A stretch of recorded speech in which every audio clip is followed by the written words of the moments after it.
Luôn em nha, cái này test chạy con Lexicon MX 400 EcoG với lại cái BA60 là hàng L1 China chuẩn nha, hàng xịn của China chứ không phải hàng vớ vả bẩn nha bà con.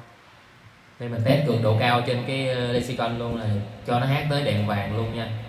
Đây kết hợp với bàn mixer Dynacord CMS 1000 nè. Đó. Có anh khách đang đứng coi luôn làm chứng giùm nha. Thử luôn nha. Liền 1 2. Anh em nhìn kỹ đèn nghe, thử lên rất là cao. Lê hen lơ, không bị tắt không gì hết.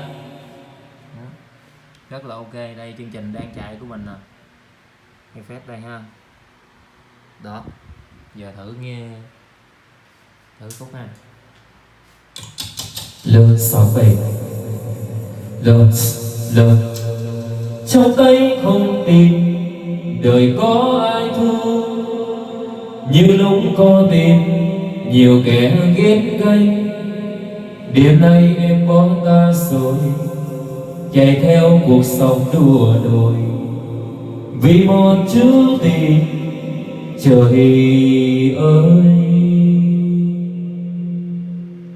Đó, ok nha anh em, thử cái men của mình nè. Lên lên đó. Thử lên cường độ rất là cao luôn nha. Men cũng muốn maximum, mình nhầm cái mixer maximum nha.